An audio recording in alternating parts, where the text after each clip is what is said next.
ministerial, pessoas, meu Deus, que renunciaram, que abriram mão, meu Deus, de tantas coisas para vivenciarem o chamado nessa visão ministerial. Pessoas, ó Senhor, que têm sacrificado, que têm pagado o preço necessário, ó Deus, para que o teu reino se estabeleça nesta terra. Deus, eu te louvo, ó Pai, pela graça que o Senhor tem nos concedido através da tua palavra, pelas revelações que tem fortalecido a nossa fé, a nossa espiritualidade, e nós temos experimentado a fidelidade do Senhor, velando pela tua palavra. Ó Deus, o Senhor vela de fato pela tua palavra para que ela se cumpra. Nenhuma das tuas promessas, ó Deus, cairão por terra. Nenhum dos teus planos serão frustrados. Nós sabemos e cremos nisso, ó Pai, em nome do Senhor Jesus. Passará o céu e a terra, mas as tuas palavras, as tuas promessas não haverão de passar, Senhor. Então, nesse momento em que nos reunimos, ó Deus, para tratarmos acerca da tua obra, acerca do teu reino, acerca desta visão ministerial, ó Deus, nós pedimos revelação do Senhor, iluminação. Pedimos, ó Deus, que o Senhor venha ministrar os nossos corações conforme a tua vontade, conforme as nossas necessidades. Te pedimos, ó Deus, estenda a mão e que a tua graça flua, que seja extensiva aos nossos familiares, aqueles que são sangue do nosso sangue. Ó Deus, completa a tua obra, Senhor, em cada família, ó Deus, representada nessa visão ministerial. Nós te pedimos, oramos, agradecidos que seja assim, em nome do Senhor Jesus. E os que creem digam amém. Pode louvar o Senhor com as palmas. Tá, pode sentar. Que bom que você veio, né?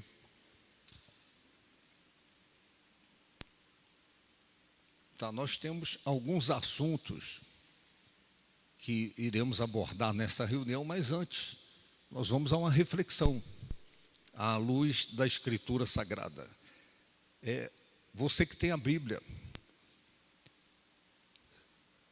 segundo livro de Reis, no capítulo 3, segundo Reis, só para título de esclarecimento, não é segunda Reis, não é segunda, é segundo livro de Reis. Aí quando são as epístolas, né, as cartas, segunda carta, aí é segunda, mas aqui é livro. Amém? Tem alguém aí? Não? Então, algumas coisas, alguns detalhes, né, que são importantes. Deixa eu te dar mais uma dica, né? De repente pode te ajudar. Você vai abrir uma reunião na sua igreja, ou uma reunião de oração, em algum lugar, ou no monte, seja onde for. Você nunca diga, Senhor, nós entramos na tua presença. Ninguém entra na presença, está todo mundo na presença dele já.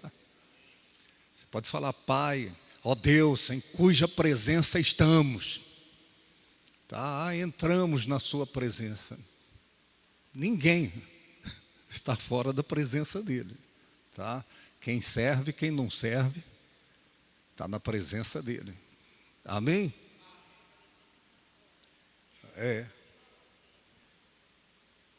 Parece que está fora da presença. Agora que você vai entrar, daqui a pouco você vai sair de novo da presença, porque no outro culto você vai entrar de novo na presença, então significa que você saiu, você estava fora. Então nunca fala isso, tá? Está errado. Amém? Então é um detalhezinho, né, que pode te ajudar, de repente, talvez. Tá, antes da leitura, alusivo a esse tema, tá? A estatura do homem e da mulher de Deus. Então, eu já ministrei isso várias vezes, não sei se você teve a oportunidade de ouvir, mas a estatura de uma pessoa na sociedade, no mundo que nós vivemos, ela pode ser entendida como sendo estatura medida em centímetros, em metros, o tamanho, a altura da pessoa.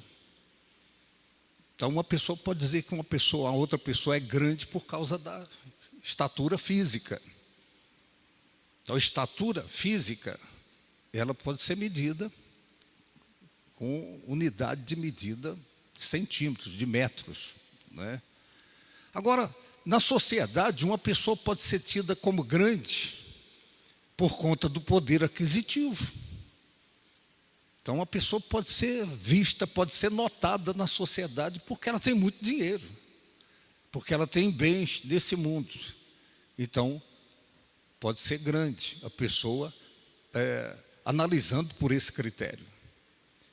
Uma pessoa pode ser tida como grande na sociedade por conta da posição social que ela ocupa, o cargo, de repente, que ela ocupa. Então, um deputado, um senador, um governador, um presidente, né, um prefeito. Então, uma pessoa pode olhar e entender que essa pessoa é grande por conta da patente. Né? Uma pessoa das Forças Armadas, por exemplo, um coronel, um general, pode ser visto como sendo uma pessoa grande, uma pessoa graúda, né, por conta da sua patente, por conta da posição social que a pessoa ocupa. Mas, para você entender isso, quando Davi foi enfrentar o gigante Golias, aos olhos dos homens, o gigante era o Golias. Ele era o grande, era o gigante, não somente por conta da estatura dele, mas se você ler o contexto da história, você vai ver que ele havia vencido muitas batalhas, ele tinha um currículo. Então ele era grande por conta da estatura, e ele era grande por conta do currículo, o histórico de vitórias que ele tinha. Então, aos olhos humanos, o Golias era o grande. A estatura dele era grande. Então, repare bem, até mesmo aos olhos do exército de Israel, que estava ali enfileirado, o Golias era grande. Até mesmo aos olhos do rei Saul. Então, o rei Saul, ele questiona com Davi. Por quê? Porque o Saul, ele estava vendo com olhos naturais. Então, o grande ali era o Golias. E Davi, quando ele se propõe a enfrentar o Golias, Davi era o pequeno. Pequeno na estatura, mas, aos olhos de Deus, o gigante era Davi. O grande era Davi. Então, aos olhos humanos, a estatura de uma pessoa pode ter como unidade de medição vários critérios. Mas, aos olhos de Deus, os critérios são outros. Então, o gigante ali era Davi, o grande era Davi. Você pode dizer amém por isso? E Davi, ele olhava para o Golias e ele não via Golias como o gigante. Ele não olhava para o Golias com olhos humanos, com olhos naturais. Ele olhava para o Golias com olhos espirituais. E ele olhava para si com olhos espirituais. Embora a sua estatura, ele fosse de baixa estatura, é o que a Bíblia diz, mas o Davi, ele entendia que aos olhos de Deus, ele era o gigante. Amém? Ele era o gigante. Então, o final da história, você conhece, né? O Davi venceu o Golias. Para muita gente, o Davi venceu o gigante. Não, mas o Davi era o gigante, ele que venceu o pequeno, o pequeno. Então, tem gente que, de repente, aos olhos da sociedade, é grande, mas aos olhos de Deus é gente pequena. Gente, o próprio Deus diz lá em Apocalipse, você diz que é rico, abastado, que não precisa de nada, mas aos olhos de Deus, está lá, você é pobre, é cego, é miserável, está nu. Então como é que Deus nos vê? Como é que nós temos que nos enxergar? Nós não podemos nos ver como as pessoas nos veem.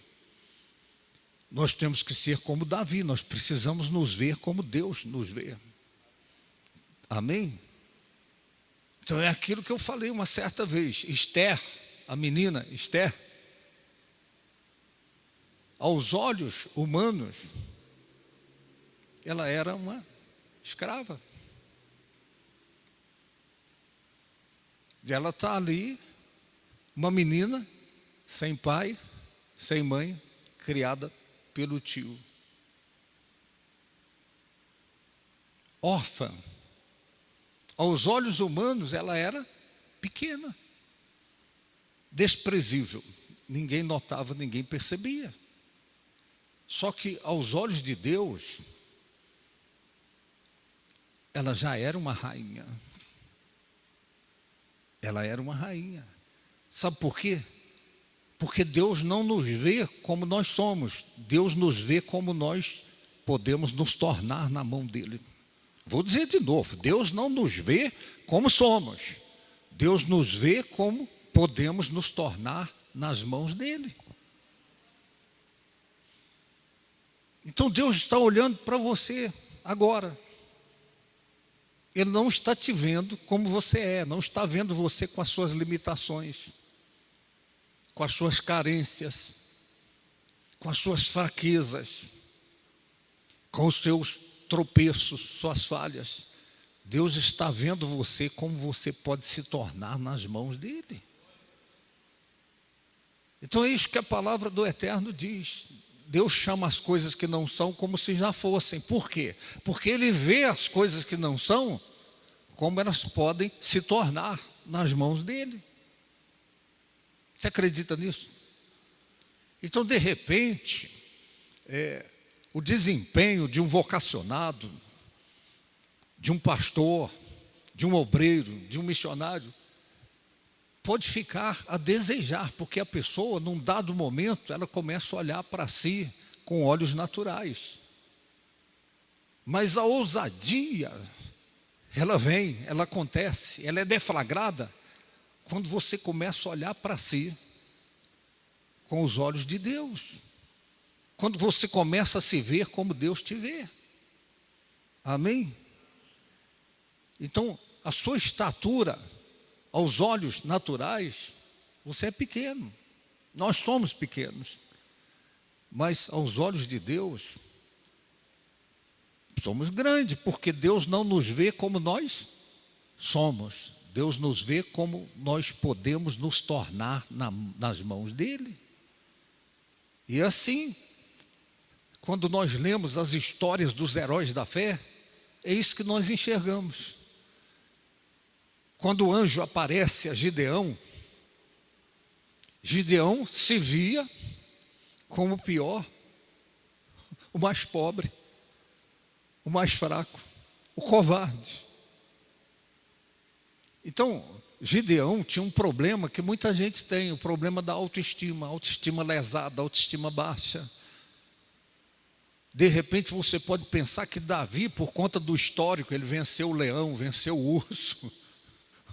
Ele tinha um histórico já que foi avalizando ele acreditar que era possível. Mas e Gideão? Gideão, qual era o histórico que Gideão tinha para sustentar que ele poderia ser o que ele se tornou? Nenhum histórico. Quando o anjo aparece a ele e lança o desafio, a proposta, o Gideão, ele tinha uma autoestima baixa, autoestima lesada, porque ele se via com olhos naturais. Ele se via como as pessoas o viam. Mas aí ele começa a dizer: eu sou o mais pobre da minha família, a minha família é a mais pobre, eu sou o mais pobre da minha família.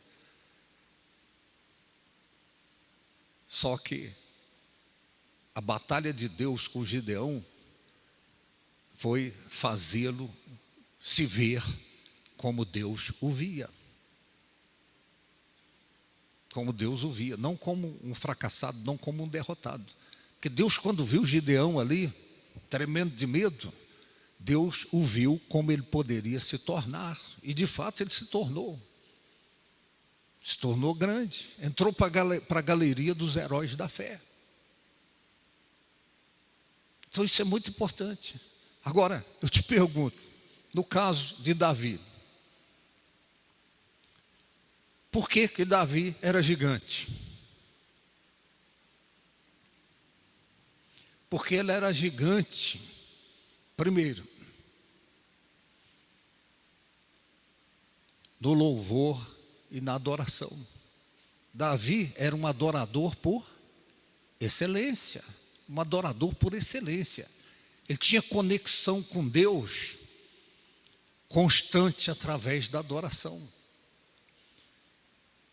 Davi era gigante por quê? Porque apesar das suas fraquezas, das suas limitações, ele não confiava nele, ele confiava em Deus. Então, ele era gigante na fé. Ele era grande por conta da sua fé em Deus. Ele era dependente, única, exclusivamente de Deus. Você consegue entender isso? A outra coisa, Davi era gigante na obediência. A obediência a Deus.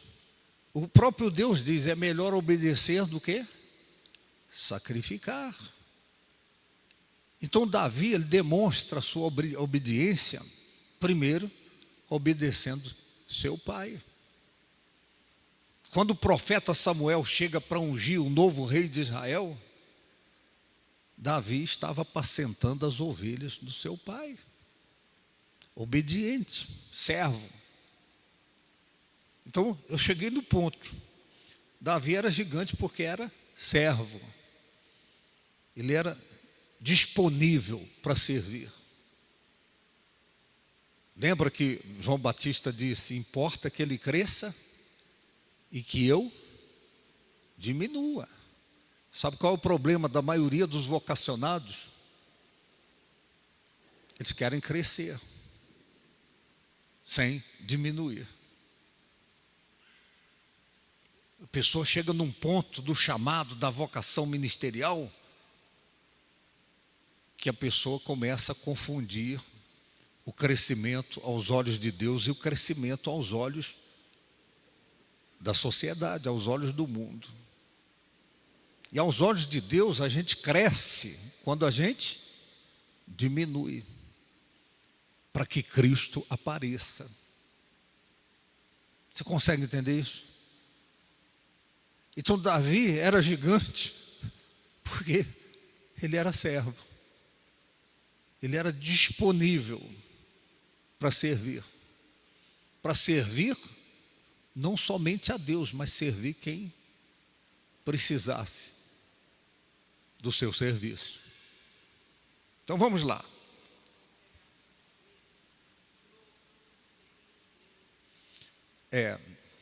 Então, isso, exatamente. Então está lá no Evangelho de João. Jesus diz, vós sois deuses. Ele diz, não está escrito, vós sois deuses. Deuses com letra minúscula, eu ministrei isso. Então, nós somos reflexos de Deus. Então, a grandeza de Deus se reflete através de nós. Então, vamos lá. Segundo livro dos Reis, capítulo 3. Você abriu, né? O verso 11. Perguntou, porém, Josafá, não há aqui algum profeta do Senhor para que consultemos o Senhor por ele? Respondeu um dos servos do rei de Israel, aqui está Eliseu, filho de Safate, que deitava água sobre as mãos de Elias. Então erga sua cabeça, olha aqui para mim. Eliseu Você conhece a história. Ele foi servo de Elias. Foi discípulo de um grande profeta. Agora, o que a história mostra? Que quando Eliseu foi confrontado por Elias, quando Elias disse, você fica aqui que eu estou indo, ele ficou na cola, ele não abriu mão. Quando Elias disse, pede o que você quiser, que vai ser feito, o que ele pediu? Ele pediu porção dobrada do espírito que estava sobre Elias. Elias era o ícone profeta. Ele pediu porção dobrada. Agora eu te pergunto, ele perseverou, ele recebeu? Recebeu. Quando Elias foi assunto ao céu, jogou a capa para ele. Recebeu. O ministério de Eliseu teve mais milagres do que o ministério de Elias.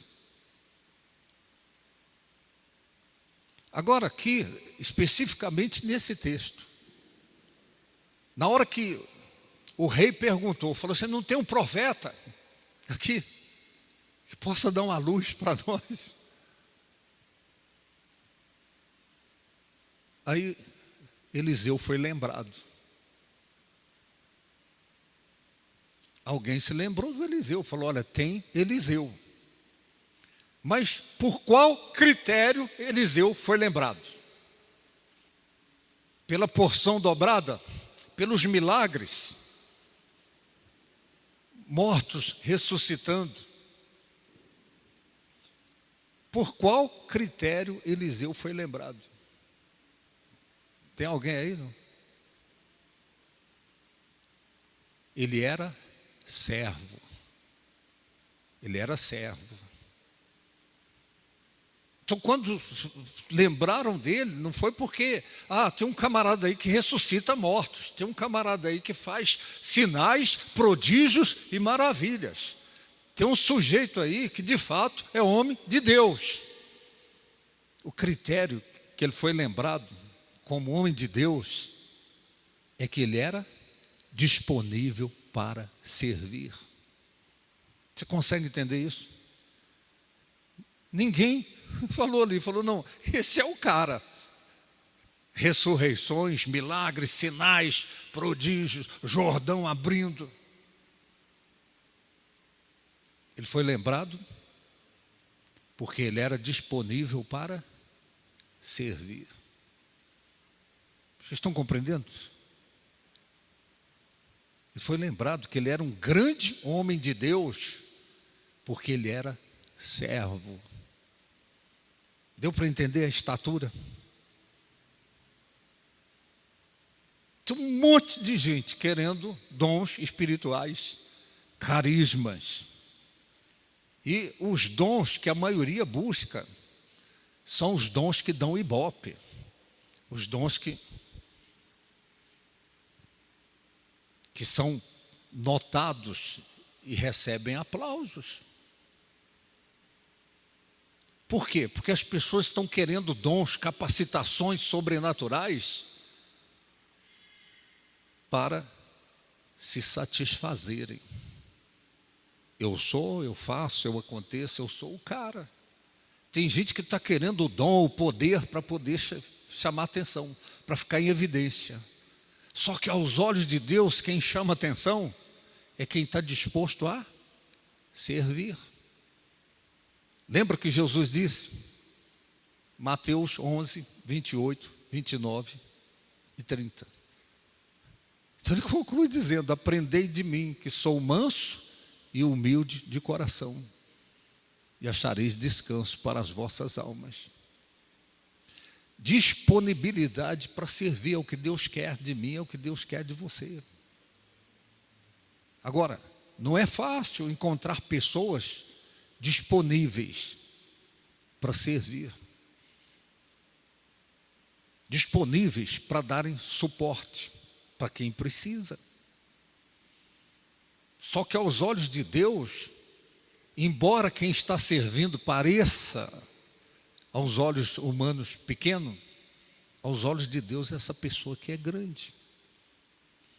O que a Bíblia fala sobre Jesus Cristo? Ele não veio para servir, ele não veio para ser servido, mas veio para servir e dar a sua vida em resgate por muitos.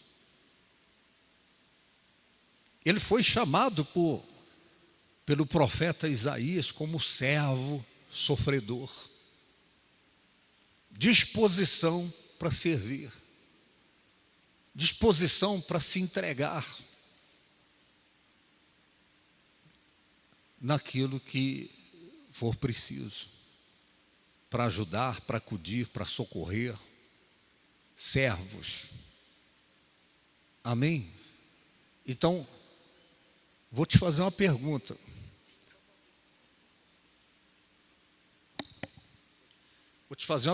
Como é que você é lembrado pelas pessoas? Como é que as pessoas se lembram de você? O que tem evidência aí?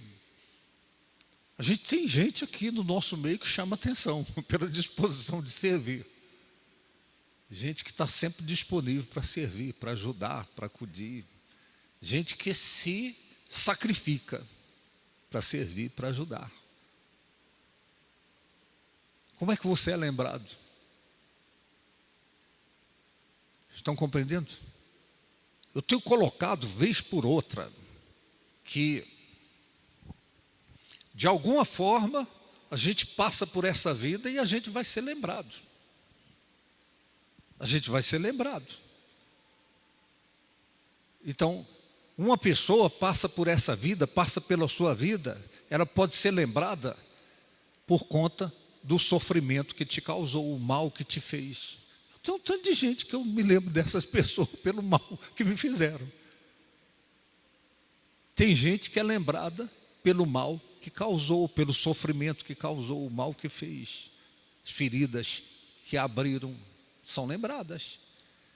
A outra maneira de uma pessoa ser lembrada é gente que de repente poderia ter ajudado e não ajudou. Então, tem gente que de repente no contexto da sua vida, na hora que você mais precisou, essa pessoa poderia ter te ajudado e não te ajudou. Então, de alguma forma, quem faz alguém sofrer, quem causa sofrimento, se torna inesquecível. Agora, por outro lado, quem pode acudir, socorrer, e não acode, e não socorre, quem pode ajudar e não ajuda, essa pessoa também será uma pessoa inesquecível para aquela pessoa. A pessoa nunca vai esquecer essa pessoa. Na minha hora de dor, de aflição, fulano poderia ter me ajudado e não me ajudou. Poderia ter me acudido e não acudiu. Agora, terceira maneira de uma pessoa ser lembrada é quando a pessoa precisa e essa pessoa está disponível para ajudar, para acudir, para socorrer. Ela também vai se tornar uma pessoa inesquecível. No meu momento de dor, de aflição, de angústia, de estreito na vida, de beco sem saída, quem me ajudou foi fulano. A pessoa nunca esquece. Ela se torna inesquecível. Então a gente está passando pelas vidas das pessoas que estão vindo para as nossas igrejas e de alguma forma essas pessoas vão se lembrar da gente. As pessoas que vão na sua igreja vão se lembrar de você por um critério. Ou porque você feriu, machucou, ofendeu, ou porque você poderia acudir, socorrer, ajudar, não acudiu, não socorreu, não ajudou. A pessoa vai se lembrar de você. Ou as pessoas vão se lembrar de você porque você acudiu, você ajudou, você socorreu. Lembra da história que Jesus conta, a parábola do bom samaritano?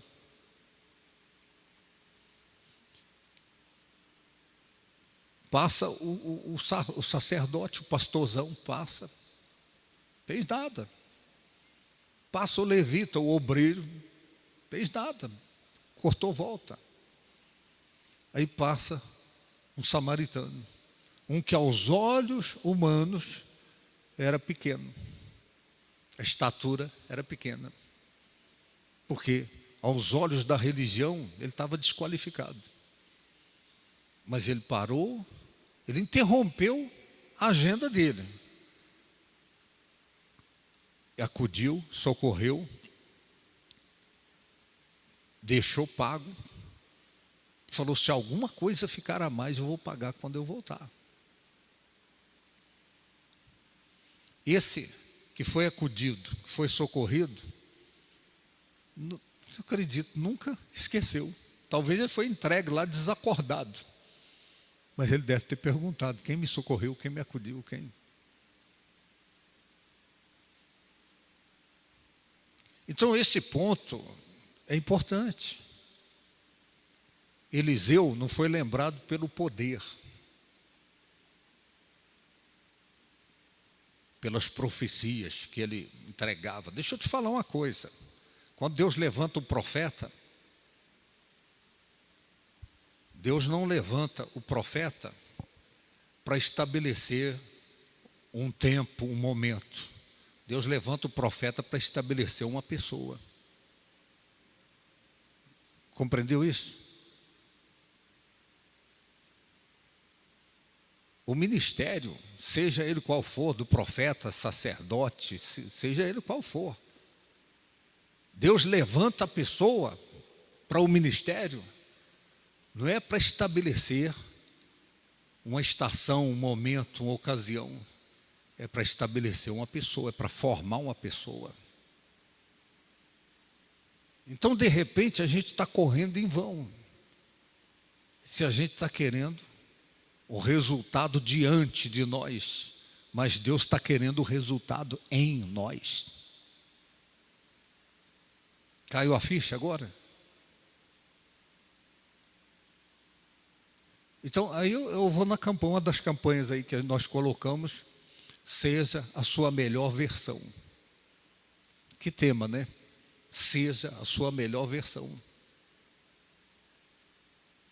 É aquilo que eu falo, toda reunião nossa, quando o pai chama a criança para ajudar a lavar o carro, o menino, não é o carro lavado que ele quer. Porque ele vai ter que lavar de novo, de repente, onde o menino lavou. Não lavou direito.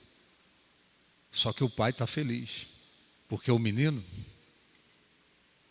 está fazendo uma obra que de repente não está sendo aquilo que deveria ser, mas está acontecendo uma obra no menino, a formação do indivíduo.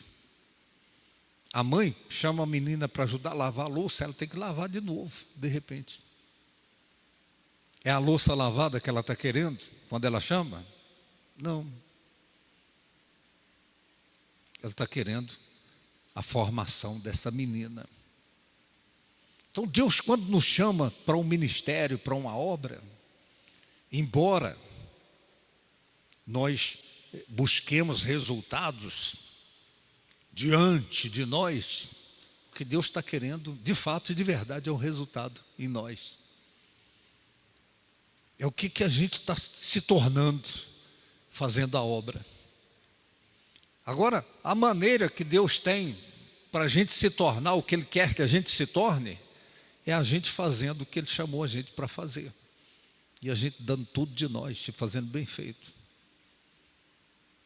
Então não tem como você se tornar o que Deus quer que você se torne, se você não der uma resposta positiva ao chamado, à vocação, se você não se lançar corpo, alma e espírito para fazer o que Deus te vocacionou, te chamou para fazer. Agora, você não pode confundir as coisas, que é o que está acontecendo diante de você, que Deus está considerando. Não, o que Deus está considerando é o que está acontecendo em você. Lembra que Jesus disse, muitos naquele dia vão dizer, Senhor, expulsamos demônios, fizemos maravilhas no teu nome. O que Ele vai dizer? aparta de mim, porque eu não conheço vocês. Porque não é o que você faz, é o que você faz em você.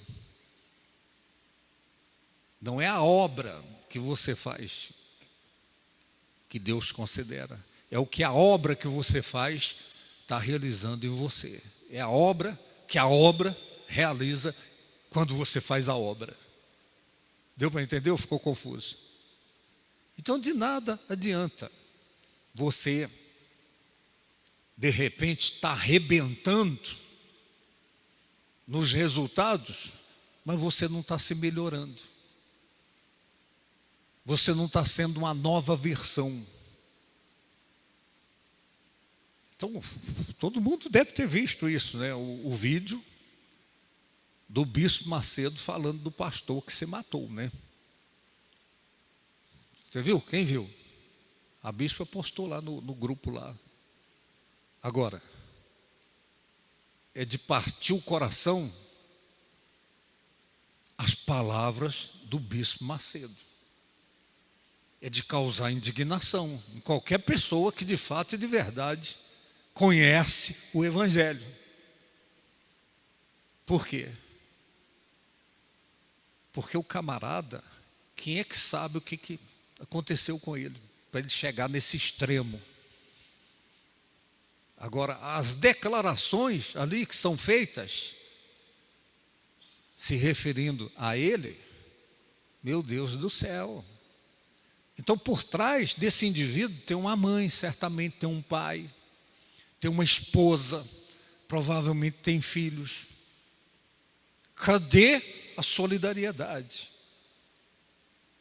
Cadê a compaixão por ele? Pelos seus. Vocês estão compreendendo? Então,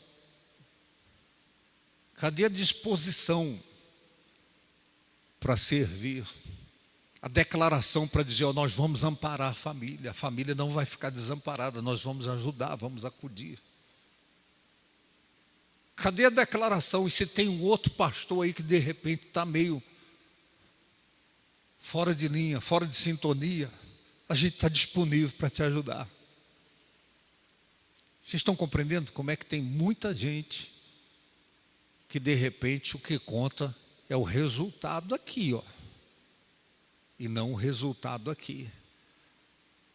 Para dizer a verdade, Deus está nem aí para o resultado aqui. Aí você fala assim, então eu vou ficar quieto. Não, Ele te chamou para você dar tudo de si. Agora, o que Ele está de olho é no resultado aqui, ó. É se você está se tornando de fato e de verdade o homem, a mulher que Ele quer que você se torne. Está compreendendo isso que eu estou falando? Dê tudo de si, porque enquanto você faz a obra que Deus te chamou para fazer, essa obra está fazendo uma obra, ou pelo menos tem que fazer uma obra em você.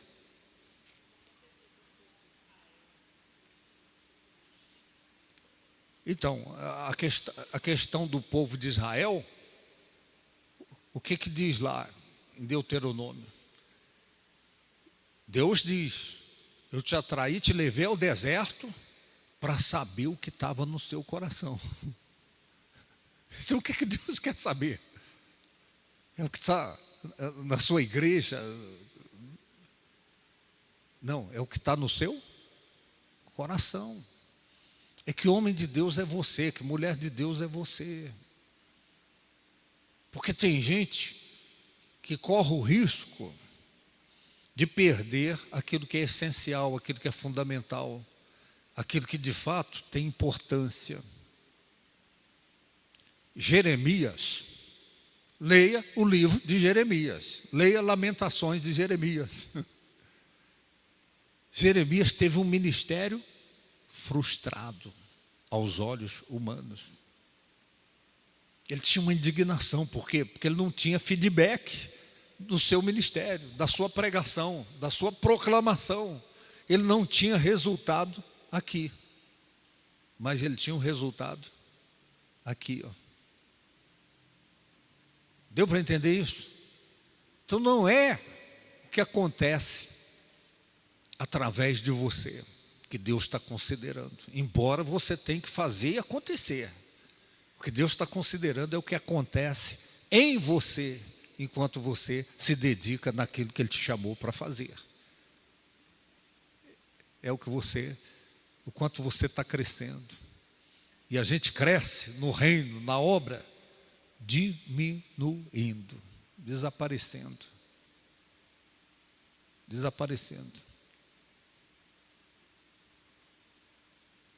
Tá, deixa eu passar para um outro ponto, que é o Dia dos Pais, né? Amanhã, comemoração, celebração do Dia dos Pais. Quantos pais estão aqui? Eita, vai ter presente amanhã. Eu já estou recebendo aqui, ó. Então, isso é outra coisa que eu quero colocar aqui. Em toda a história da Bíblia, nós percebemos isso. Então, primeiro, Deus, Ele se revela como Deus Todo-Poderoso. Então, as pessoas no Velho Testamento, eles conheciam a Deus como o Todo-Poderoso. Aí Jesus vem. E Jesus vem revelando qual é a vontade, de fato, de Deus. Esse Deus criador, esse Deus sustentador da criação. A vontade de Deus é ser conhecido como Pai. Deixa eu te falar uma coisa. No Sermão do Monte, que é o primeiro sermão que Jesus traz, capítulo 5, 6 e 7 de Mateus, você vai ler. Por 17 vezes tem a palavra Pai. Sabe qual foi a indignação dos judeus da época ali? Dos fariseus, os saduceus? O que batia de frente com aquilo que eles acreditavam é quando Jesus veio chamando Deus de Pai. Falou, blasfemou. Está dizendo que Deus é o seu Pai. Ficaram indignados. Então, por 17 vezes, no capítulo 5, 6 e 7 de Mateus, você vai encontrar a palavra Pai. Agora, Pai só de Jesus? Não. Jesus veio apresentar esse Deus Todo-Poderoso como um pai que deseja se relacionar com seus filhos. Falei isso outro dia com vocês. Enquanto você tem uma concepção, uma ideia de Deus Todo-Poderoso, embora Ele seja Todo-Poderoso, vai ficar um abismo entre você e Deus. Mas na hora que você concebe a ideia, a revelação de que Ele é Pai, e você conversa com Ele como conversa com o Pai.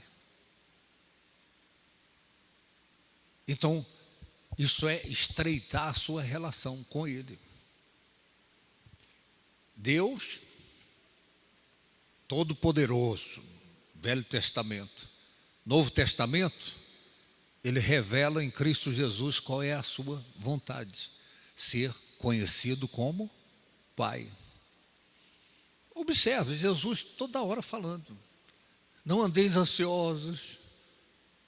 Observe as aves do céu. Não semeiam. Contudo, o vosso Pai Celestial as alimenta. Então, quais as características desse Pai? Primeiro, Ele é provedor. Amém? Ele é aquele que supre as nossas necessidades. Então, quando você tem uma concepção, uma ideia, uma revelação de que Deus é Pai, e que Ele não é aquele poderoso, distante. Deixa eu te falar outra coisa. Sabe qual é o esforço da maioria dos pastores? É acertar na liturgia, para que esse Deus Todo-Poderoso fique feliz e venha abençoar o povo. Se a gente acertar na liturgia hoje à noite aqui, na música, na cantiga, na oração, vai ter gente curada, vai ter gente abençoada hoje aqui. Vocês estão compreendendo o que eu estou falando? Parece que o culto é um esforço para Deus ficar feliz e nos abençoar. Deixar de ser esse do tacão, do juízo, e abençoar as pessoas. Está compreendendo isso? Não? Então a ideia que muitos pastores têm é acertar na música, acertar na liturgia, na oração, para poder Deus ficar feliz e vir.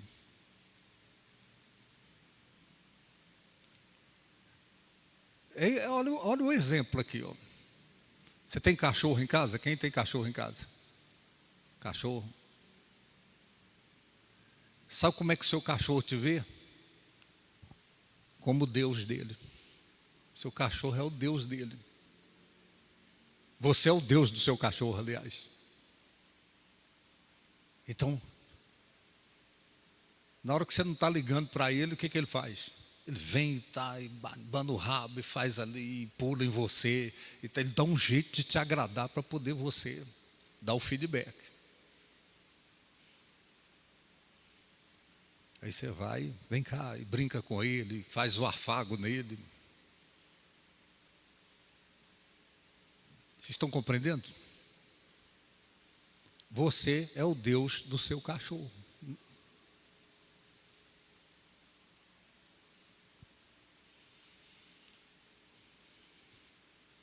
Então ele vai buscar uma maneira de te agradar para poder receber o que ele está querendo receber. Então, de repente, a maioria de nós tem esse esforço, essa luta, para poder Deus atender as suas petições, o seu clamor, a sua súplica. Como é que você vê Deus? Você tem que fazer o negócio acontecer para poder ele, para atrair ele, para chamar ele. Ou você a sua crença é essa de que ele é seu pai, que ele está aqui com você. Que se você, de alguma forma, acredita na sua palavra, as coisas vão acontecer. Porque Deus é Pai. Deus é Pai. E todo pai quer o melhor para o seu filho, para a sua filha. O pai quer o melhor para o filho, para a filha. Então Deus é provedor, é aquele que supra a necessidade. Segundo, Deus é protetor. Deus é aquele que nos protege, nos livra do mal.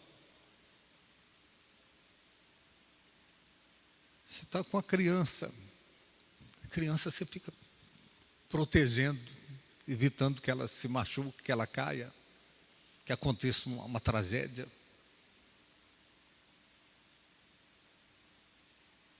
Deus é aquele que nos dá direção. Ele dá direção para a gente. Se você não sabe o que fazer, você não sabe que rumo tomar, que decisão tomar, mas Ele é o seu Pai. E quando você conversa com Ele, igual o pai conversa, fala, ó, meu filho, faça assim, assim, assim. O pai sabe mais que o filho, que o garoto, que a garota. Então, Ele é aquele que dá direção para nós. A outra coisa, Deus é aquele que disciplina. O que está lá em Hebreus? Se vocês ficam sem disciplina, vocês são bastardos, não são filhos. Mas o filho de Deus, a filha de Deus, é disciplinado por Deus. Só que a disciplina de Deus não é para exterminar com a pessoa. É para corrigir. É com amor. é para tornar a pessoa uma pessoa melhor, é correção. A disciplina de Deus é para a pessoa se realinhar. Amém, gente? Então, Deus é Deus, Ele continua sendo Deus, porém, Ele quer ser conhecido como Pai. E a gente às vezes dificulta isso pela concepção. Jesus não veio revelar Deus como Deus, Ele veio revelar Deus como Pai. Como Pai. Agora deixa eu te falar outra coisa.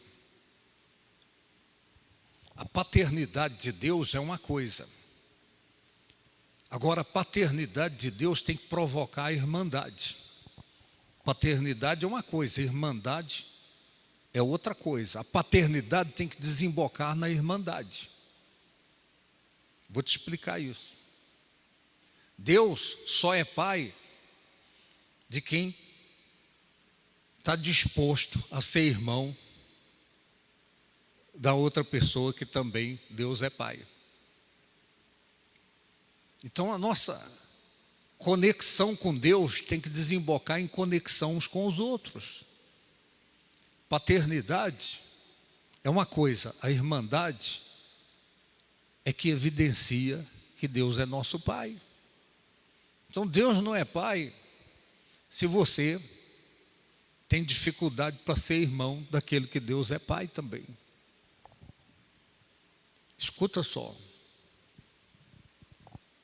O filho pródigo, quando volta, o irmão do filho, o irmão do pródigo, que nunca saiu de casa, ele lida com o pai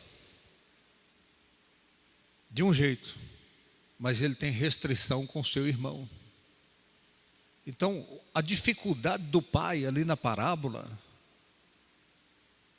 não é dificuldade de ser visto como pai pelos dois. A dificuldade daquele pai é que os irmãos se vissem como irmãos. Porque Deus só é pai de quem está disposto a ser irmão. Paternidade é uma coisa, irmandade é outra coisa. E essa outra coisa é que deixa evidente que a gente é filho do mesmo pai. Amém? Então, amanhã, dia dos pais, tá? Eu não estou te dando uma mensagem para você pregar amanhã, tá? Mas quando você vê ali, todo o ministério de Jesus é lidando com Deus como sendo pai. E o que o apóstolo Paulo diz lá? Pelo Espírito nós clamamos, Abba, Pai. Sabe o que é Abba, Pai? Paizinho. Paizinho. A intimidade está tanta que pelo Espírito, o Espírito de Deus nos leva ao estreito na relação com Ele. Então Deus nos chama para fazer uma obra. Enquanto a gente faz a obra, uma obra tem que acontecer em nós. E a nossa consciência acerca de Deus não deve ser essa que a gente vai ter que ter uma liturgia, um jeito para poder Deus ser bom com a gente. Deus é bom em todo tempo. Amém? Ele é bom em todo tempo. Agora o que é? A revelação de que Ele é seu Pai é que vai trazer você para o centro daquilo que Ele quer, daquilo que Ele espera de você. Amém? Mais alguma pergunta? Não? Então vamos lá. Não, eu falei alguma pergunta, ninguém falou nada. Alguma pergunta? Ela está dizendo que eu não deixo ninguém fazer pergunta. Tem pergunta? Não. Pergunta fácil, né? Então tá aí. Deixa eu começar pelo... Vai ter... Não, pode deixar. O aniversário, meu aniversário está vindo aí, tá? Então primeiro eu quero agradecer aqueles que pegaram a gravata e já de antemão, já honraram o compromisso, o voto.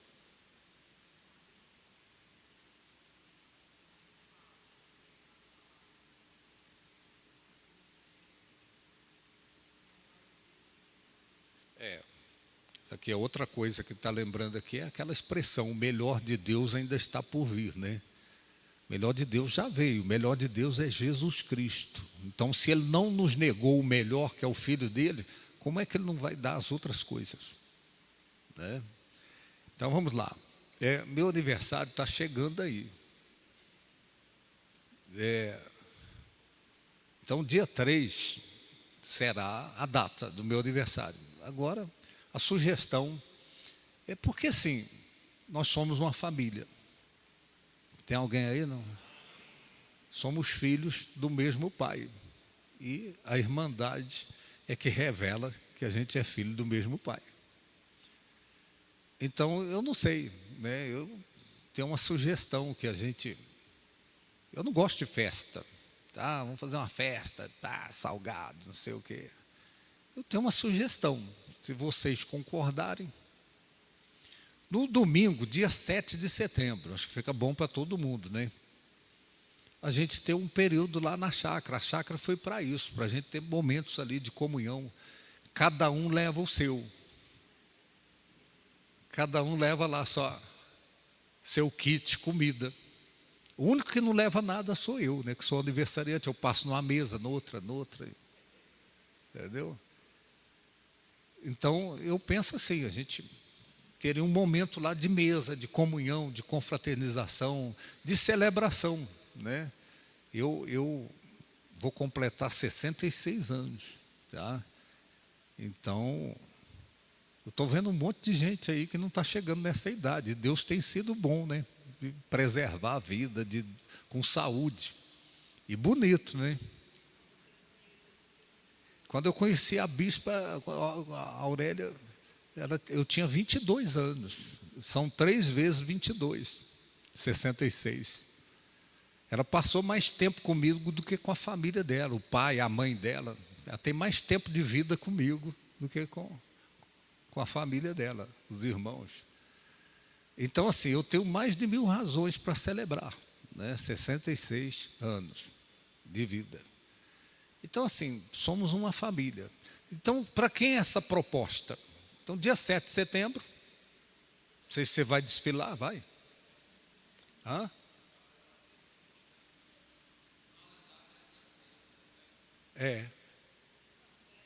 Não, o 7 é domingo, né? 7 é domingo. Aí eu penso que sábado fica meio, porque tem gente que trabalha e tal, fica meio estreito. Não, o 7 de setembro é 7 de setembro à noite. À noite, a oração da família ali, né? Amém, gente? Então, assim, sugestão, né? Eu estou aberto para aceitar sugestões aí. Então, seria uma maneira da gente estar junto, comunhão, confraternização, celebração, somos família. Amém? Para quem? Só para pastores? Não, você pode abrir lá para o seu pessoal lá da sua igreja. Fala, ó, vai ter lá, você leva seu kit, vamos passar o dia lá, comemoração, né? Não, eu penso que é bacana a gente. Quem quiser ir, vai. O que vocês sugerem? Não, lá não tem reunião, não. Lá é só comunhão, confraternização, comer, beber e engrandecer o nome do nosso Pai. Só aquela oração, aquele negócio da bênção lá. O que vocês sugerem? Cabe. Oh, se vai caber todo mundo lá. Você acha que todo mundo vai? Aqui não vem todo mundo. Aqui não vem todo mundo. Porque vai quem dá um jeito de ir, né? Ah, vai ter ônibus? Não, cada um toma aquele remedinho, o Civirol. O Civirol, toma o Civirol, né? Cada um combina com os seus, pega carona. Vamos passar um momento junto lá. O que vocês sugerem? Eu penso que fica bacana, né? Ah, vamos fazer uma festa, não sei o que. Não, vamos fazer salgado, não sei o que, bolo. Não estou nem podendo. Entendeu? Estou me cuidando. Mais alguma opinião aí? Então aí o que acontece? Pode dizer lá na sua igreja, abertamente. Falou, gente, na chácara, se você quiser ir, você vai. Ah, vai ter churrasco? Não, cada um leva seu kit. Passa ali, compra o frango do pastor Genivaldo, compra as costelas lá, as linguiças e já leva do seu. Vai levar a churrasqueira para lá. Não, aí cada um leva a sua carne para assar e reparte comigo.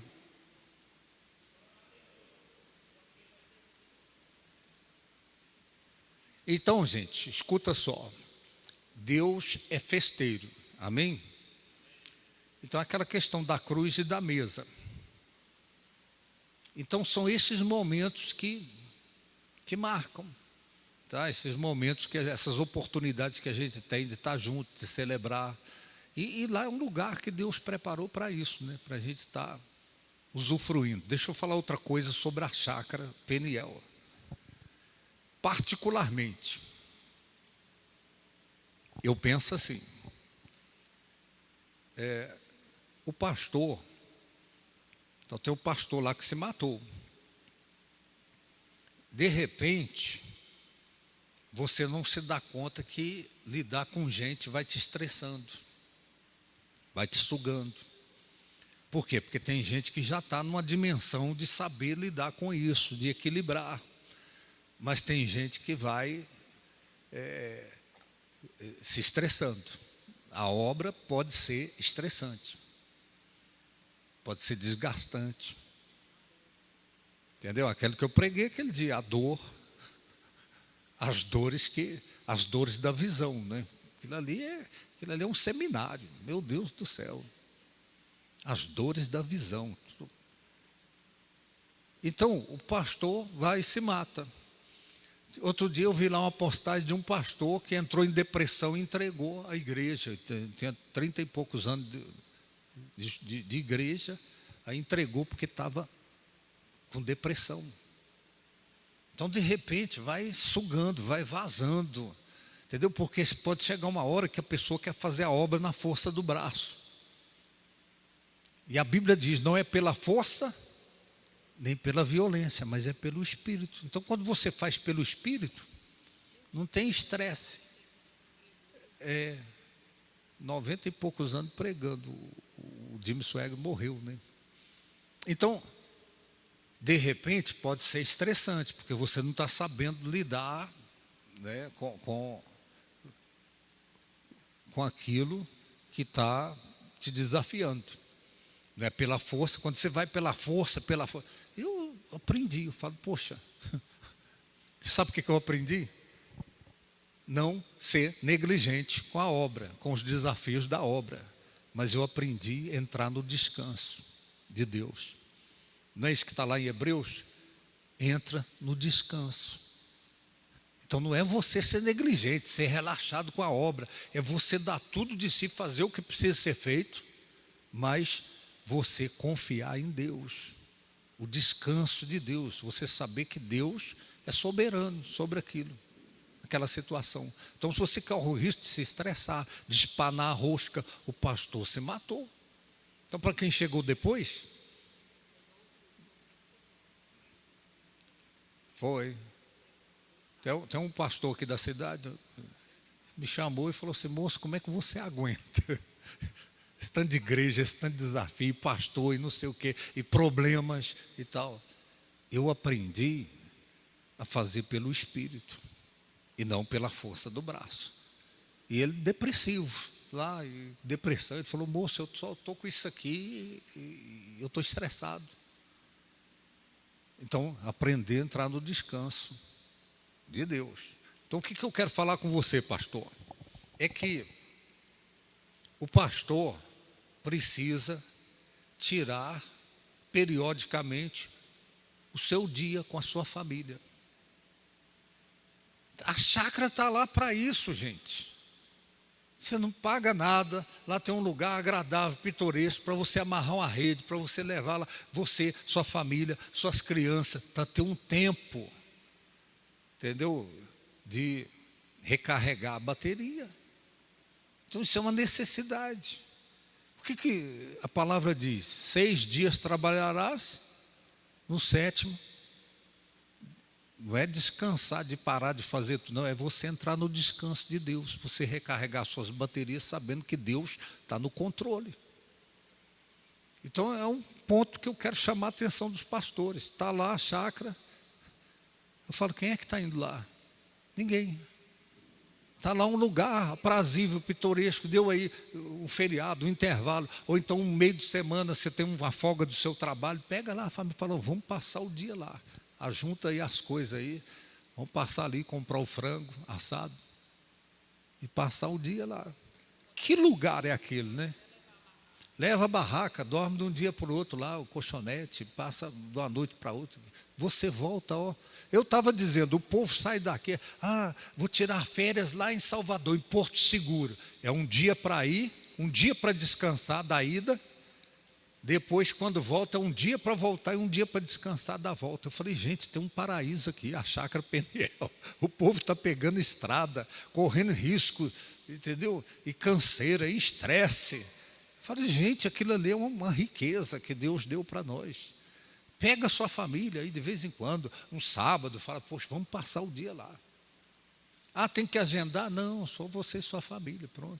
Quando é igreja, para não ter conflito, 2, 3 igrejas dá para usar simultaneamente lá.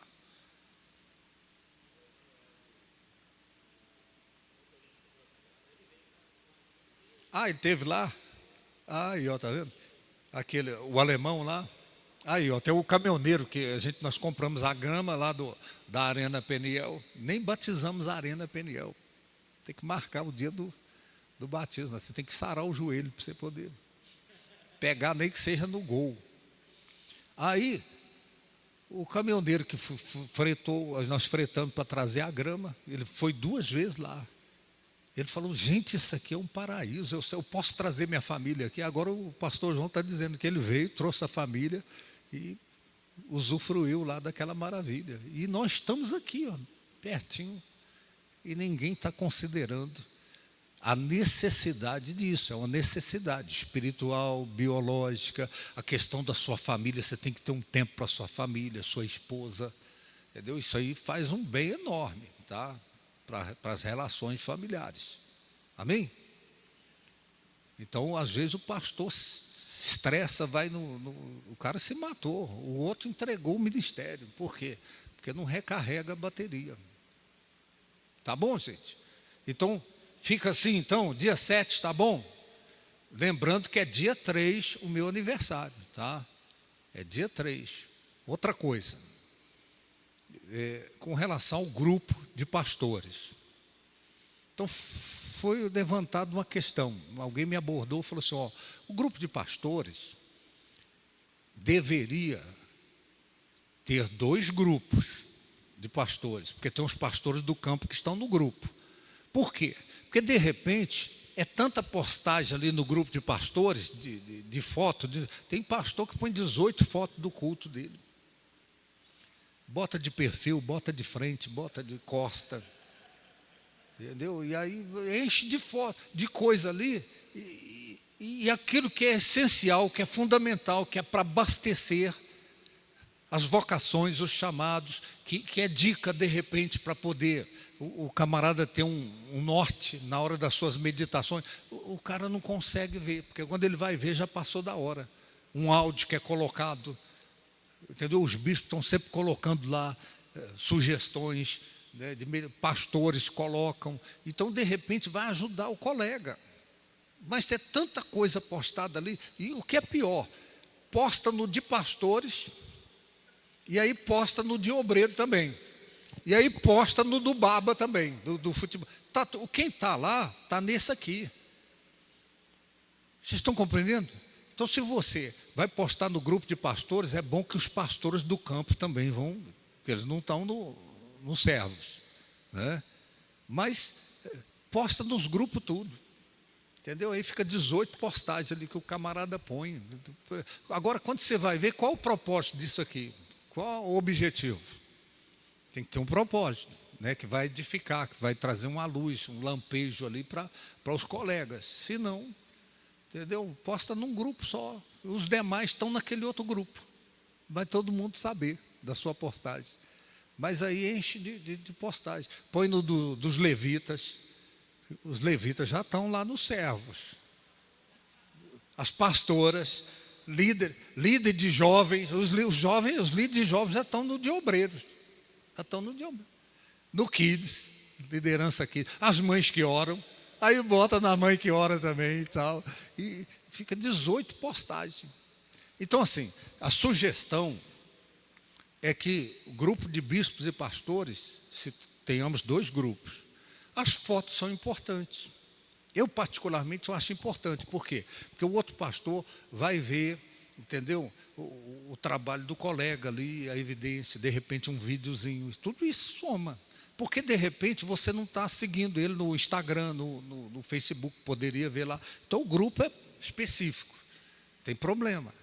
Agora, a sugestão foi dada para a gente ter um outro grupo com as mesmas pessoas do grupo de bispos. Um seria para foto, vídeo, as reuniões, aquilo que aconteceu, evangelismo, o monte, etc. O outro colega fala, poxa, eu vou fazer isso também. Influencia o colega. Agora, o outro grupo, esse novo grupo, seria para revelações, a palavra, entendeu? Os áudios que vão trazer luz para a campanha que está proposta, etc. e tal. Correto? Então, essa ideia que foi me passada, eu achei interessante. Por quê? Porque aí tem gente que não está conseguindo ouvir aquilo que é alusivo ao que vai acontecer. Eu não vi, não. Fala, moço, está lá no grupo. Por quê? Porque tem coisa demais. Quando o camarada chega do trabalho à noite, tem 70 postagens. Aí ele tem que olhar uma por uma, escutar uma por uma, para saber o que vai ser edificante e o que vai ser só para motivação. Correto? Tá, me lembrou bem. Aniversário. Eu ia falar isso e perdi aqui. Ainda bem que Deus revela o mistério. Alguém fez aniversário no grupo, solta a lebre, ele fala, gente, hoje é aniversário do apóstolo Daniel. Vai no meu PV e manda para mim. Do que ficar 120 pessoas no grupo, parabéns. Amém? Você sabe o que eu faço? Você já viu o tanto de aniversário que tem lá no grupo? Você não me vê eu postando no grupo. Eu mando no PV da pessoa. Fiz o Pix na sua conta. É assim. Eu vou encher o grupo ali, já está cheio. Morreu alguém? Que Deus tenha piedade, lamentável. Vai no PV da pessoa, fica mais específico para a pessoa. Só informa no grupo. Fala, gente, vocês não estão sabendo? Aconteceu o óbito de fulano e tal. Marido. Aí você vai lá na irmã e coloca lá a sua solidariedade. Amém?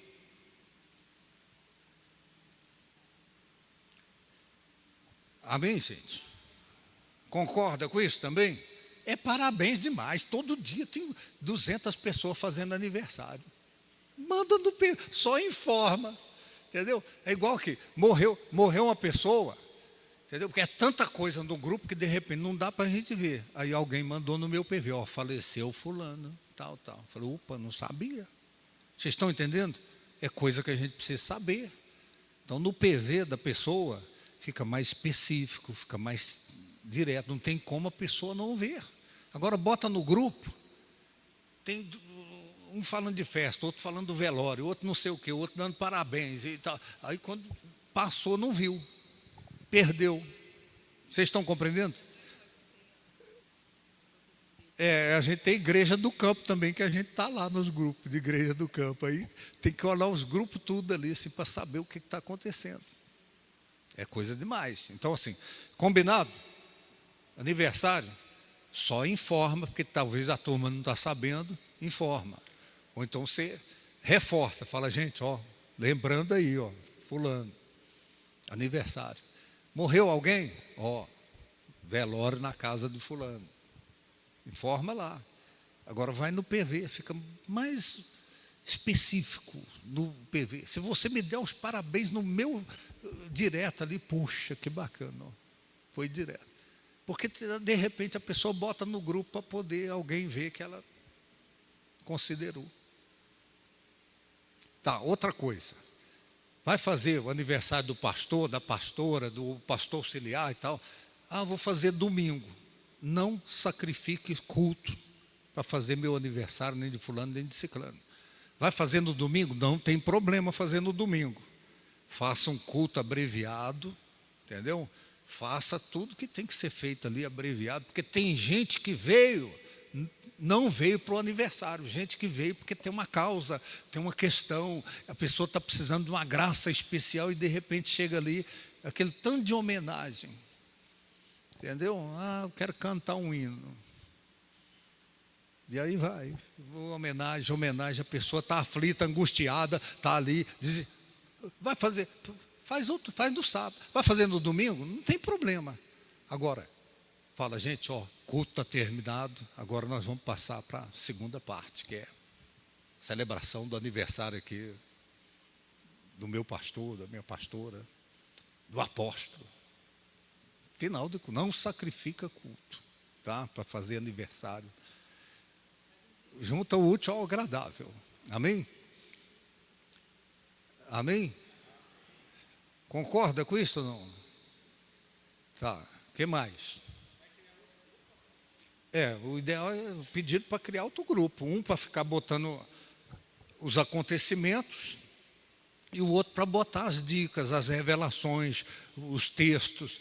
E eu, particularmente, eu fico observando ali o que um posta, o que o outro posta.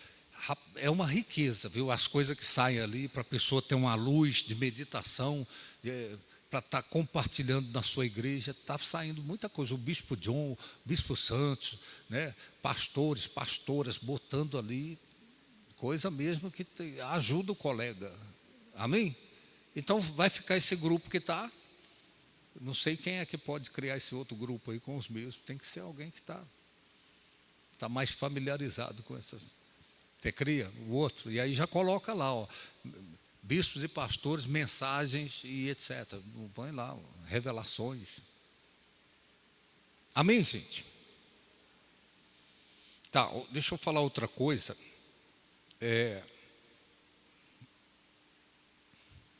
Com relação, assim, eu particularmente, eu tenho uma gratidão enorme por todas as pessoas que já passaram por essa visão ministerial e que, de alguma forma, contribuiu para que a gente superasse, a gente avançasse naquilo que Deus nos chamou para fazer. Eu tenho uma gratidão enorme. Tem gente que nem está com a gente mais já, mas, sinceramente, tá, eu sei ser grato perante Deus. E eu não sei se vocês viram, mas eu postei lá o encontro dos dinossauros. Vocês viram isso aí? Encontro dos dinossauros. Quem são os dinossauros? Aqueles que estiveram com a gente lá no comecinho dessa obra, no início ali. Tem uns que continuam com a gente, né? O pastor Genivaldo é um dos dinossauros. O pastor Rodeio é outro dinossauro. Quem mais? Que é lá do comecinho lá. Aqui o pastor Lani Você é da onde? Não, da tenda não é dinossauro não. Começou aqui na ponte aqui, Começou aqui na ponte. O pastor Mota é dinossauro. Os que continuam ainda, né? Então, da tenda já não é dinossauro mais. Então, assim, aí tem uma turma. Tem uma turma que esteve conosco que não está mais. Então, assim, eu tenho uma gratidão pelos que permaneceram e pelos que ficaram no tempo que ficaram e que de alguma forma foram úteis. O pastor Miro, o Jamiro, lembra dele, aquele que teve câncer e tal? Ele teve o câncer, estava lá já quase em estado terminal e a gente incomodado. Nós precisamos ir lá orar com ele, temos que ir lá orar com ele. E nunca coincidia, a gente passava por Luiz Eduardo, ele estava em Goiânia fazendo tratamento. Tirou o baço, tirou um pedaço do fígado, intestino e tal. E passamos, tem um vídeo, não sei se vocês viram o vídeo, passamos lá, ele está no leito ali. Meu coração partiu em 1000 pedaços, porque eu falei, meu Deus do céu, esse cara foi importante para nós no começo. Na hora que nós mais precisamos, ele foi pedra de ajuda. Então, assim, movido de compaixão, eu fiz aquela oração lá. Nós saímos dali com aquela certeza que a graça de Deus estava fluindo. Depois, o tempo passou, a gente está pregando lá na igreja de Luiz Eduardo, está aquele sujeito lá de barba no meio. Você nem imaginou o que era. De repente terminou, ele veio. Eu falei, rapaz, você aqui, o cara que estava morrendo, estava pele e osso. Ele disse que a partir daquele dia, a graça de Deus foi fluindo. E ele está aí contando testemunho aqui e acolá. É um dos dinossauros. Outra pessoa, o pastor Amarildo e a pastora Luciana. Eles moram em Uberlândia. Ela teve câncer no seio. Está isso há 9 anos. E Deus nos incomodou para ela. Deus me deu um sonho. Deus me deu um sonho. E quando chegamos lá na casa, eu contei o sonho, o hino que a gente cantou no sonho. Nós cantamos o hino lá na sala deles, lá, aquele hino do Lázaro. Deus vai fazer, lembra? Já faz um tempo que você chorou, faz um tempo que você clamou, e a vitória nunca, nunca vem. Não, não, não vem. Eu falei, ó, Deus me deu esse sonho e essa música. A gente aí cantamos lá na sala, chorou, oramos, saímos. A mulher foi curada.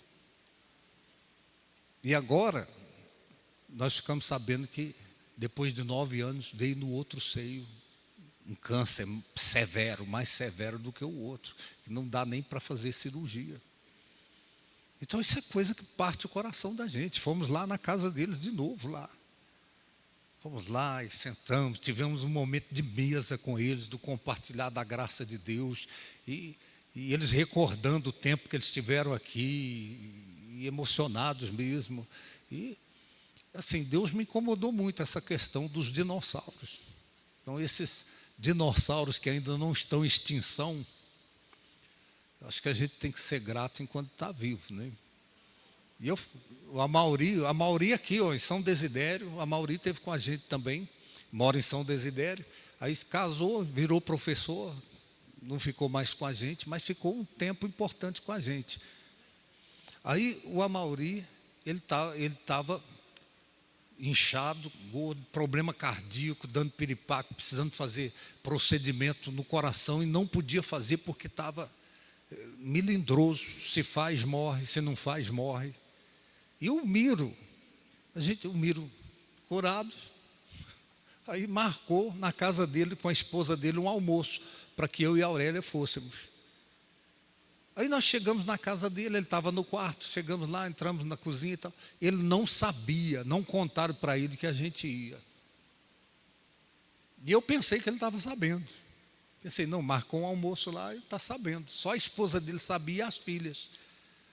Aí quando ele saiu do quarto lá, que ele me viu assim, mas sabe aquela coisa do cara tremeu e falou, meu Deus do céu, não acredito que você está aqui na minha casa e tal, e chorou e me abraçou, e abraçou a gente ali e tal. E ele melindroso mesmo a saúde dele, e dando trombose nas pernas, oramos com ele. Momento de mesa, de graça, porque eu acredito muito nessa coisa da mesa, do compartilhar, da graça de Deus. A mesa cura. Tá? E depois nós oramos com ele, estava agendado para ir para Salvador e tudo, chegou a ir para Salvador, os médicos querendo fazer o procedimento, não podia, porque estava na fronteira mesmo, se faz, morre, se não faz, morre. Aí o camarada volta, curado. Está magrinho, esbelto, pregando. Ele é da igreja Reinando em Cristo, lá de São Desidério. E tal, aí o Miro teve lá, filmou ele, falou assim, olha o homem aí, o que deu aquele dia lá. Deu curado, é um dos dinossauros também. Então, acho que a gente vai fazer isso no final do ano, né? Marcar uma data antecipada. Tem um neto, o netão também, é carreteiro, ele passa aqui de vez em quando. Aí o dia que eu marquei com ele, falei, vamos lá para você conhecer lá o que você fez parte. Aí chegou aqui que ele olhou a catedral e caiu no pranto. Eu falei, você tem uns blocos aqui, uns tijolos aqui também. Você faz parte dessa história. Um homem de Deus, quebrantado, desse tamanho assim o cara, mas quebrantamento assim, uma coisa mesmo, uma humildade, uma simplicidade. Né? Então, o neto, eu vou contar aqui, mas ninguém conta para ele, tá? Você corta essa parte do vídeo. O neto, quando a gente subiu o monte, que eu falei, eu vou passar 3 dias no monte sem comer, minha tatuagem assim da cara apareceu, e mais algumas pessoas. Passamos, e o sol quente, aquela coisa mesmo assim, e achava uma árvorezinha, ajoelhava ali, orava, lia a Bíblia, orava, e tal, e dia e noite. Aí passamos o primeiro dia, a primeira noite, no outro dia, ele pegou as coisas dele e falou assim, ó, eu estou indo embora, isso aqui é programa de índio. Isso aqui é programa de índio, Deus me livre, não dou conta não. E desceu, entendeu? Mas assim, um cara mesmo, entendeu? Que de lá para cá Deus fez uma obra mesmo, quebrantado e sincero. Então tem que marcar antecipado para esse povo. Ele mora no sul do país, para poder. Ele falou assim, não, marca aí que eu faço questão de vir. Então a gente vai marcar. Quem sabe na festa dos tabernáculos, no final do ano, a gente já une o útil ao agradável e já faz um momento de celebração, de gratidão com os dinossauros dessa visão ministerial. Não, mas não tem nada a ver não, a gente vai passar a 13 de setembro. 13 de setembro, festa Pentecostes e o aniversário seu. Ah, marcaram para 13 de setembro, né? Pentecostes, mas não, vamos fazer separado. 7 de setembro dá, né? Não vai atrasar nada. Atrasa? Porque no 13 tem a festa do Pentecostes nas igrejas, né?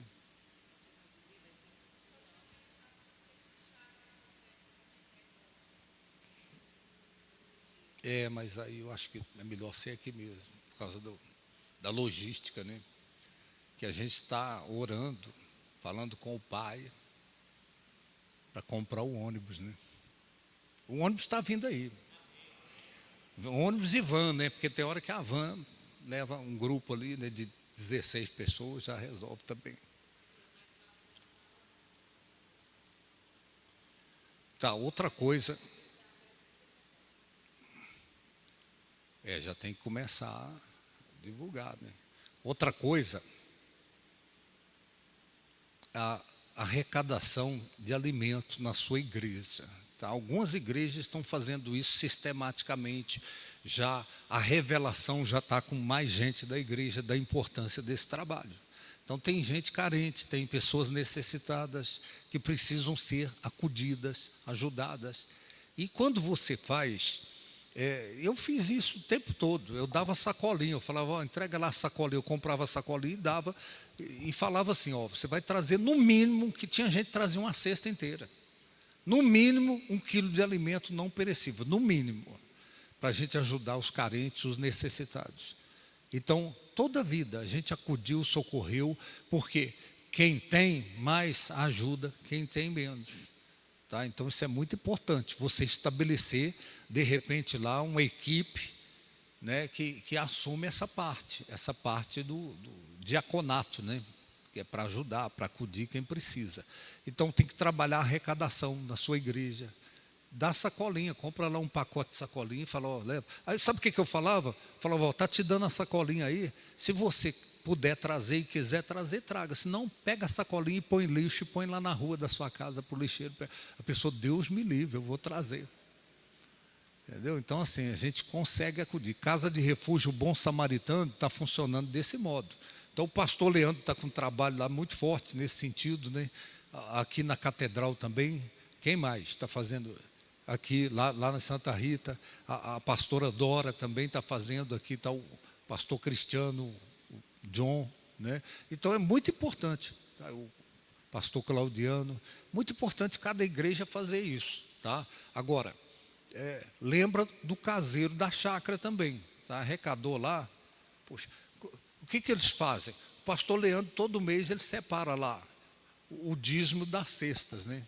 Da cesta básica, e manda para mim, ele vai deixar lá em casa, porque o povo fica me pedindo, gente que não é da igreja, gente que de repente tem um estreito na vida, e está lá muita gente que fala, oh, você tem uma cesta para me dar, para me arrumar, e tal. A gente está ajudando, está acudindo um e outro, né? Tá. Amém, gente? Então, faça o trabalho, separa o dízimo da cesta da sua arrecadação, porque também o povo me procura. Eu não tenho igreja para arrecadar, eu tenho vocês. Amém? Você que me repassa. Mais alguma coisa aí para abordar? Tá, sobre o retiro do carnaval. O que foi proposto aquele dia aqui? Que as pessoas paguem mensalmente, para não ficar apertado lá na reta final. Então foi feito um cálculo, né, da questão de alimentação, etc. e tal. E a chácara precisa ampliar a questão de banheiros e etc. Né? Então a proposta do retiro está lá, ó, R$60 por mês. Se você quiser fazer lá se você fizer lá um controle e já passar para as pessoas, vai recebendo, anotando, para não ficar pesado. Quando chega a época do retiro, a pessoa, eu não tenho, não vou participar porque eu não tenho. Aí fica a gente querendo e sem poder ir. Então, em suaves parcelas, fica mais fácil. Amém? Tá, o que mais?